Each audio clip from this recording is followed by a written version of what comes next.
제가 낭독을 해서 그 녹음 파일을 SNS에 종종 공유를 하는데요. 가장 감동적인 댓글이 이런 거예요.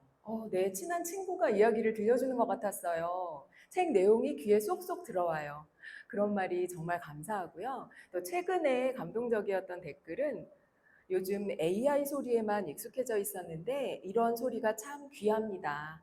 힐링의 시간이었습니다. 이런 말씀을 해주셔서 제가 감동했던 기억이 있습니다. 이게 저희 5학년의 모토와도 연결이 되는데요.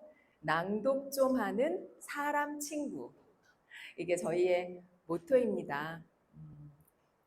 친근하게 내가 아는 사람이 들려주는 이야기를 하는 것 같은 낭독을 해서 책 한 권을 고스란히 전해드리자. 이런 목표로 저희는 계속 녹음 활동을 하고 있습니다. 책은 크게 4파트로 나누어져 있고요. 그래서 여기 낭독자 4명 이름이 화면에 보이실 텐데요. 저희 4명이 한 파트씩 담당을 해서 한 파트당 15분에서 20분 정도로 내용을 좀 축약을 해서 들려드리려고 합니다. 저는 어릴 때부터 연예인이었잖아요. 배우란 직업은 인간에 대한 많은 관심과 관찰이 바탕이 돼야 하는 일이에요. 그런데 너무 어린 나이에 이 일을 시작해서 늘 폭이 좁다고 느꼈어요. 그러다 보니 남들한텐 당연하고 자연스러운 일인데도 저한테는 턱없이 부족한 면이 적지 않았어요. 나이 먹으면서 스스로 그런 보편성이 떨어진다는 자격지심, 위기의식을 느꼈어요. 내가 또래와 다르지 않다는 보편성을 확보하려면 어떤 노력을 해야 할지 고민하면서 의식적으로 빈 곳을 채우려고 노력했죠. 그가 시사 이슈에 관심의 끈을 놓지 않는 데엔 이런 이유가 깔려 있었다. 13년 전 그 프로그램의 첫 방송에서 모르는 이야기를 생각 없이 옮기는 MC는 되지 않겠다고 했다. 배우로 카메라 앞에 설 때의 태도도 그럴 것이다. 기자도 마찬가지다. 보고 듣고 확인하지 않은 건 기사에 써선 안 된다. 독자라는 존재의 이유 앞에서는 기자의 태도와 닮은 그라서 나는 아직도 그를 믿고 본다. 보통 섭외 요청을 해 상대가 수락하면 인터뷰어는 최대한 성실하게 준비를 해 인터뷰를 한 뒤 글을 쓰고 나면 끝난다. 김혜수 씨는 그렇지 않았다. 인터뷰를 하기로 결정한 뒤부터 틈만 나면 인터뷰에서 자신이 어떤 얘기를 할 수 있을지 의견을 전했고 나는 어떤 얘기를 듣고 싶은지 물어왔다. 내가 쓴 인터뷰 중 특히 인상 깊었던 걸 꼽으며 그 소감과 더불어 자신은 어떤 말을 할 수 있을 것인지 고민스러운 마음을 내비치기도 했다. 그는 자신의 생각을 말하면서도 내 의견을 충분히 고려하고 배려했다. 그는 인터뷰에서 배우는 철저히 팀플레이로 하는 일이라고 말했다. 연기뿐 아니라 인터뷰에서도 그는 협업의 태도가 몸에 배어 있었다. 촬영 현장에서 내 연기 모니터링을 하다가 어느 순간 그런 걸 느꼈어요. 아, 나는 이런 배우구나. 한 20%쯤 부족하구나. 그래, 이런 배우도 있어야지. 이게 나의 고유성인데. 그렇게 나를 인정하게 된 거죠. 인생의 목표는 성공이 아닌 성장. 중요한 건 실패가 아닌 시도라는 삶의 태도가 그의 이름 석자가 지닌 무게를 만든 거였다. 난 좋은 건 많이 나누자는 쪽이에요. 좋은 말도 마찬가지. 난 말의 힘을 믿거든요. 온기 있는 말 한마디가 얼마나 내적인 힘이 되는데, 그리고 상대에게 얼마나 큰 동기부여가 되는데, 꼭 참는다고 저축되는 것도 아니고요. 생각만 그런 게 아니라 그는 자신의 그런 생각을 행동으로 보이는 사람이었다. 말로, 그리고 태도로. 나 역시 혜수 언니처럼 다른 이들에게 성장의 밑거름이 되고 싶어졌다. 성장을 나누는 관계란 얼마나 귀하고 아름다운가. 그를 다시 만나 인터뷰하면서 받은 가장 큰 선물. 그건 바로 김혜수라는 태도다. 깊이 있는 낭독을 들려주실 오디오북 내레이터 윤희, 권윤경님을 모시겠습니다. 거절당할 용기. 그다지 재능도 없는데 운도 따라주지 않는 욕망덩어리. 신이시여, 그런데 왜 제게 남의 능력을 기가 막히게 알아보는 눈을 주셨나요? 모차르트가 아닌 건 진작에 알았지만 살리에르까지 되고 싶진 않았어요.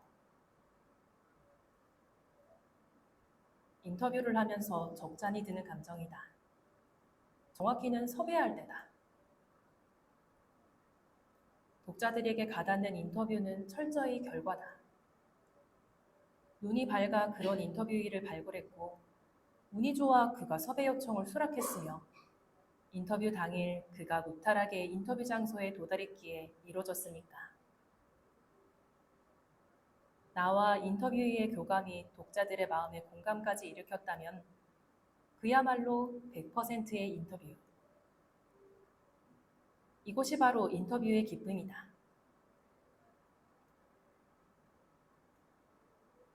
그런데 그렇게 되기까지 과정이 너무나 힘든 작업이 또 인터뷰다. 실제 인터뷰 하나가 성사되기까지 나는 많은 거절을 겪는다. 셀럽일수록 그렇다. 거절일 뿐인데도 거부당한 마음까지다. 섭외라는 건 내게는 흡사 짝사랑에 빠지는 과정이다. 그래서 때로, 아니 자주, 참으로 구차하다.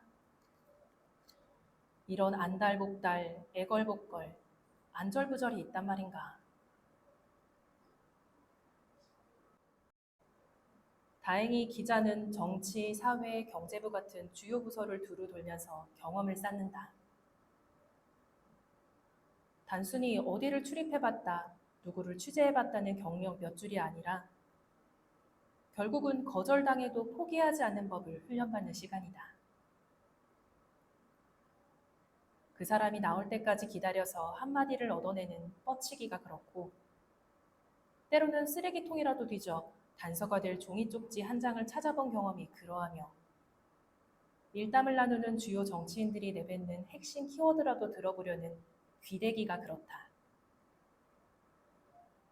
개인 김지은이 아니라 기자 김지은이기에 가능한 일이다.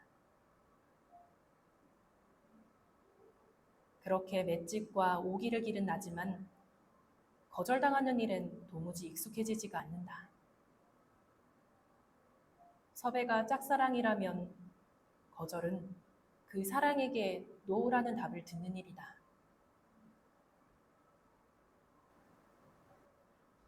유머러스하진 않지만 새로운 질문을 하려고 한다. 인터뷰이가 과거에 인터뷰를 많이 해본 사람일수록 그렇다. 어딜 가든 누굴 만나든 들었던 질문이 또 나온다면? 나는 식상한 인터뷰어가 되고 상대는 말할 맛이 떨어진다. 또 하나, 눈을 바라본다. 인터뷰를 할 때 내 심정은 내 눈이 카메라였으면 하는 것이다. 눈빛을 바라보며 인터뷰를 하는 게 그만큼 좋다. 사람은 말마디마다 눈빛이 달라진다. 눈동자에 감정이 그대로 실린다. 기분 나쁜 일을 떠올릴 땐 서늘해지고 아련한 기억이 떠오를 땐 노을이 진다. 설레는 마음일 땐 눈에도 별들이 둥둥 떠다닌다. 그 감정을 잘 헤아려야 말에 담긴 그의 진위를 헷갈리지 않고 글에 담을 수 있다.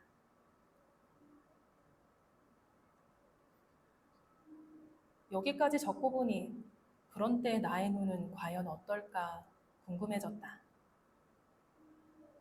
자신의 눈에 몰입한 나의 눈동자에게서 상대는 무엇을 볼까에 생각이 미친다.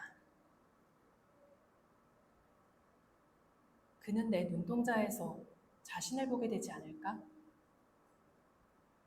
상대의 눈빛에서 느낀 감정이 내 눈빛에 고스란히 비칠 테니 말이다.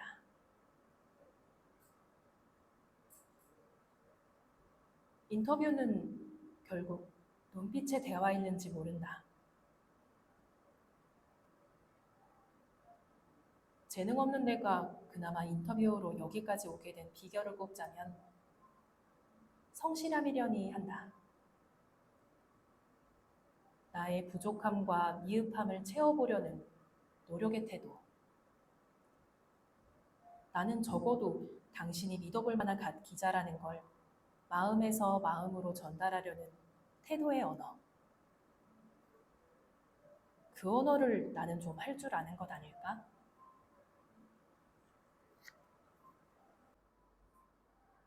이어서 제가 낭독할 세 번째 장은요, 나의 언어라는 파트인데요. 사람을 통해 배우고 느꼈던 것들을 작가님만의 언어의 태도로, 태도의 언어로 섬세하게 풀어주셨어요. 유독 마음이 갔던 제가 낭독할 두 꼭지 모두에 엄마 얘기가 나와요. 엄마라는 단어만 들어도 뭉클하시죠? 저도 그렇고 여기 와 계신 여러분들 중 많은 분들도 엄마이자 누군가의 딸이고요.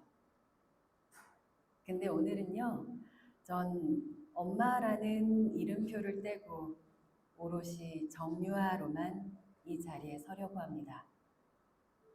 여러분도 엄마이고 딸이기 이전에 나라는 한 인격체로 스스로를 보듬고 다독여줄 수 있는 시간이 되셨으면 합니다. 그럼 제 낭독을 시작하겠습니다. 새삼 듣는 태도에 관해 생각해본다. 이런 것이 마음으로 듣는 태도가 아닌가 싶어서다. 사람이라서 우리는 상대가 마음으로 듣는지 귀로 듣는지를 귀신같이 알 수 있다. 상대가 마음으로 듣는다는 건 부연 설명이 필요 없다. 빛의 속도로 느껴진다. 마음이 열리지 않을 도리가 없다. 엄마는 처음 보는 경찰한테 조사받으면서 이 말 저 말 중얼중얼 다 했네 라며 웃었다. 마음으로 고소장을 들어주는 경찰관이어서 엄마는 당신도 모르게 속갯말을 했을 것이다. 그래서 후련했을 거고 그 말을 듣고 반응한 그 경찰의 진심이 담긴 말에 위안도 받았을 거다. 마음으로 듣는 태도의 힘, 그 힘이 자아내는 변화가 바로 이런 것이었다. 평생에 걸쳐 나를 위로하는 한마디도 있다. 고교 시절 수능을 앞두고 마지막 수업 때 한국사 선생님이 해준 말이다. 수업 끄트머리에 선생님은 칠판에 이렇게 썼다. 시는 한쪽 문을 닫아놓을 땐 반드시 다른 한쪽 문은 열어놓는다. 그리고 이렇게 덧붙였다. 인생에서 절대적인 건 없어요. 상황이 그렇게 만들 뿐이지. 한 발짝 떨어져서 바라보는 훈련을 해야 해요. 지금 수능이라는 문 앞에 서 있으니 수능이 여러분의 남은 인생을 모조리 결정할 것 같지만 결코 그렇지 않습니다. 눈물이 나올 뻔했다. 그 무렵 다른 선생님들은 모두 시험 잘 봐라.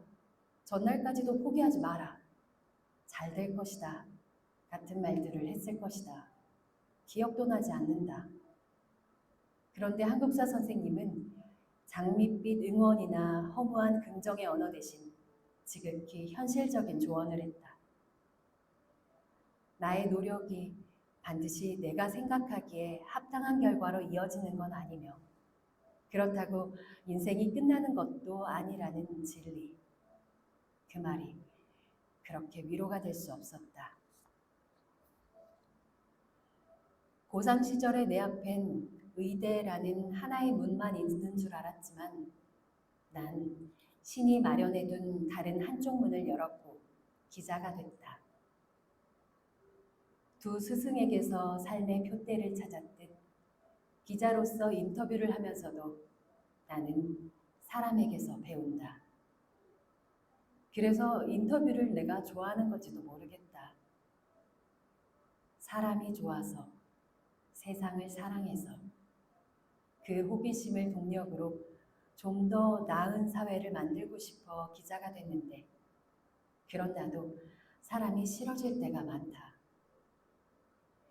내 안의 연료가 바닥날 때 신기하게도 인터뷰를 하고 나면 가득 충전이 된다.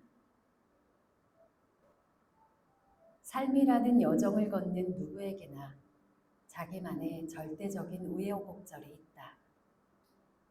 신기하게도 굽이굽이 막다른 길을 돌고 깊은 계곡을 건너올 사람일수록 미소는 빛난다. 기자라서 인터뷰어라서 운이 좋게 보고 들은 그 아름다움을 더 많은 이들에게 전하고 싶어 나는 인터뷰를 한다. 사람이 사람에게 줄 수 있는 가장 큰 선물은 위로와 공감이고 그 일을 인터뷰가 할 수 있다고 난 믿는다. 그래서 난 오늘도 사람에게서 기꺼이 배운다. 제 낭독은 여기까지입니다.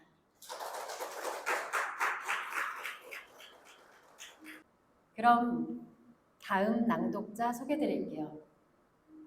외모만큼이나 낭독도 시원시원하시고 따스한 햇살처럼 늘 따뜻하게 품어주시는 햇님 신지연님입니다. 따뜻한 박수로 맞아주세요.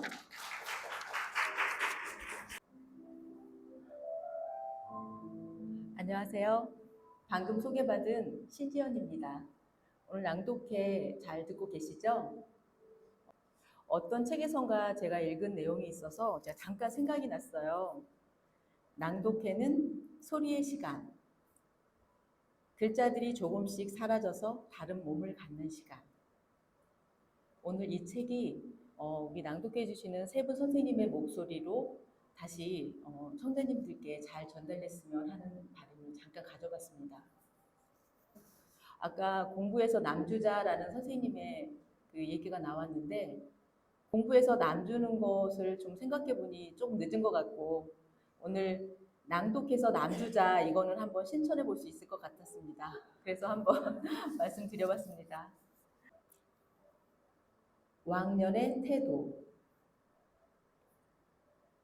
내가 왕년에 말이야 로 시작하는 일화를 기자도 참 많이 듣는다. 왕년이란 본디 지나간 해를 뜻하는데 그 뒤에 오는 얘기는 그 뜻만큼 중립적이지는 않다. 보통 사람들은 자신이 가장 빛났던 과거를 말하는데 이 단어를 붙이기 마련이다. 기자가 되기 전 나도 선배들의 왕년을 들으며 꿈을 키웠다. 대학에 다닐 때 우리 과는 현역 기자나 PD에게 의뢰해 맡기는 강의가 더러 있었다.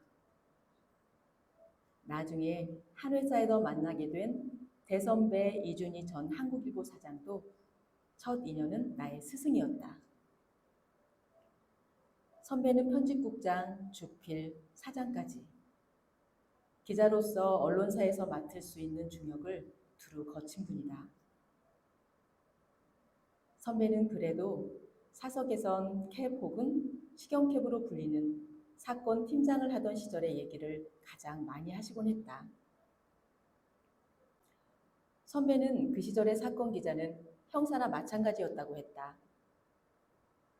경찰과 함께 범인을 쫓고 미제 사건을 파고들어 어느 땐 형사과장처럼 사건을 지휘하기도 했노라고. 그래도 그런 선배들의 일화들을 들으며 선배 언론인들이 지닌 기자로서의 소명을 배웠다. 내가 기자가 된다면 나는 어떻게 취재를 할까? 실제 그런 미제 사건이 내 담당으로 떨어진다면 같은 상상을 하면서 실제 기자가 되고 난 뒤 만난 선배들도 술자리에서 자신의 역작에 담긴 후일담을 늘어놓곤 했다. 어떤 선배는 대단한 특종을 두고도 그땐 그런 게 일상이었지 라는 투로 별스런 일이 아니라는 듯 얘기하기도 했고, 또 다른 선배는 스스로 생각해도 기특하다는 듯 말하기도 했다. 그런 왕년이 있어 선배들의 현재가 있는 거였다. 선배들이 왕년을 말하는 태도를 보면서 분명히 지나간 시간인데도 지금도 닿길 바라는 꿈처럼 느껴지기도 했다. 현장을 떠난 기자들이 갖는 아련함일 것이다. 내가 선배가 되고 보니 나도 다르지 않았다. 내가 그때 뭐뭐 단독을 했잖아? 그게 어떻게 된 거냐면 바이스가 되자마자 내가 특종상을 2개 연달아 받았잖아. 어느새 선배들처럼 왕년의 내가 말이야 를 웃고 있는 나를 자각하곤 피식 웃음이 난 적이 있다. 그 왕년의 관성이 깨진 건 또 다른 대선배 덕분이다. 이충재 전 편집국장이다. 선배의 낙은 점심 식사에 반주로 소주 2잔을 곁들이는 거였다. 그런 때 종종 옛날 얘기를 했다.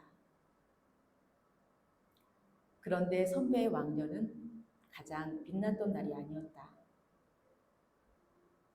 내가 이 회사를 다니면서 가장 힘들었던 때가 그때거든. 그래도 버티면서 내 할 일을 했지. 누구한테나 그런 시기는 와. 그런 때는 그저 내가 할 수 있는 일을 찾아서 그것에 집중하는 거지. 그러다 보면 또 지나가죠. 기자를 하다 보면 그런 때도 있는 거야. 선배 같은 기자에게도 그런 난관이 있었다니.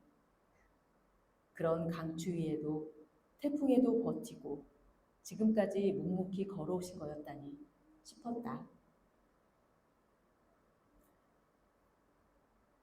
선배의 그런 왕년이 위력을 발휘한 때는 내게도 그런 고비가 찾아왔을 때였다. 이상하게 선배의 그 한마디가 마음속에 큰 위로가 됐다. 나는 주문처럼 외웠다. 내가 할 수 있는 일. 내가 할 수 있는 일. 내가 할 수 있는 일을 하며 버티자. 이런 시기도 있는 거야. 일은 남는다. 왕년의 내공이란 결국 내가 가장 이름을 날렸던 시절과 저공 비행을 하며 와싱 상담하는 시간의 조화로 만들어지는 것임을 깨달았다. 선배가 회사에 적을 두고 발행한 마지막 뉴스레터의 여는 문장은 몽테뉴의 수상록 속 한 구절이었다. 인생의 가치는 삶의 길이에 있지 않고 그 삶을 무엇으로 채웠느냐에 있다. 하지만 아무리 오래 살아도 인생에서 그 가치를 찾지 못할 수도 있다. 우리가 인생에서 가치를 발견하느냐 못하느냐는 몇 년을 살았다는 데 있지 않고 그것을 얻기 위해 얼마나 애썼느냐에 달려있다. 선배가 살아온 인생을 축약한 말 같아 오래 마음에 남았다. 저의 낭독은 여기까지입니다.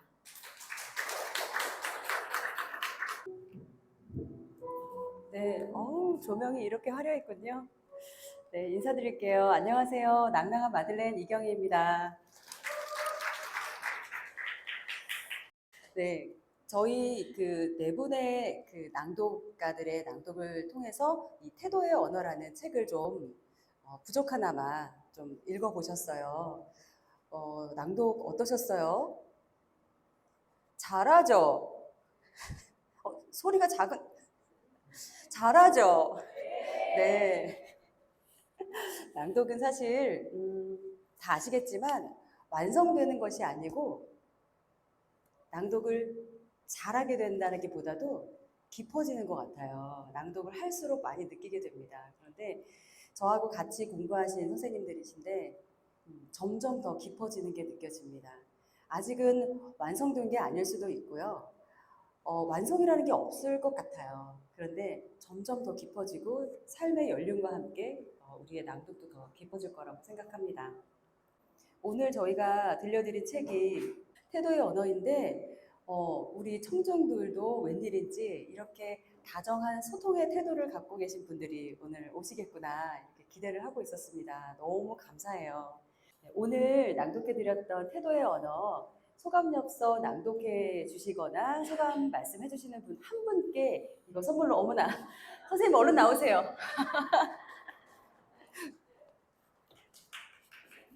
박수 부탁드립니다. 네.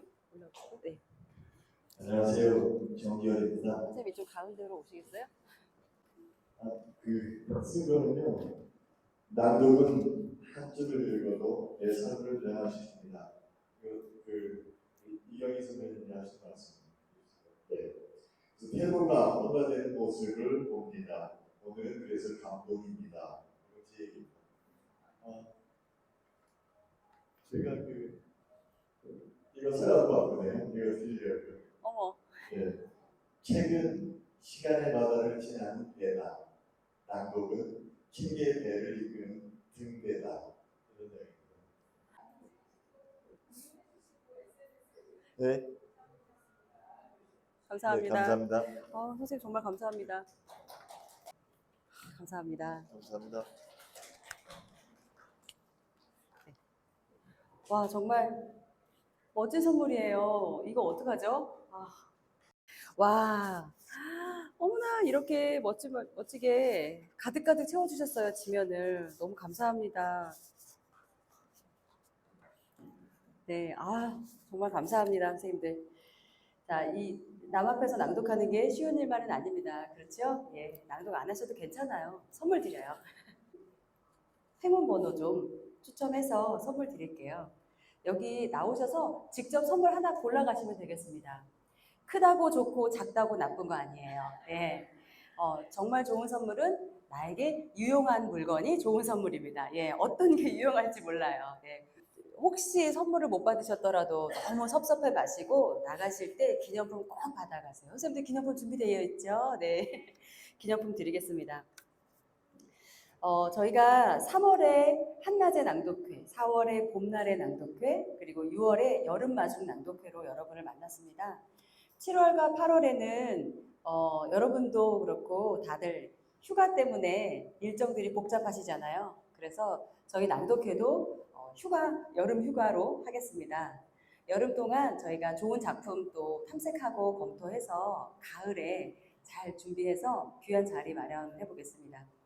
여러분 저희 낭독회 소식 빠르게 받아보고 싶으시면 5학년 오픈 채팅방이 있어요. 거기 입장해 주시면 5학년의 모든 소식과 특히 낭독회 소식 빠르게 받아보실 수 있고 저희 멤버들이 외부에서 진행하는 강의가 있어요. 그런 것들은 대체로 그 기관에서 무료로 교육을 하고 있기 때문에 그런 소식들도 빠르게 받아보실 수 있어요.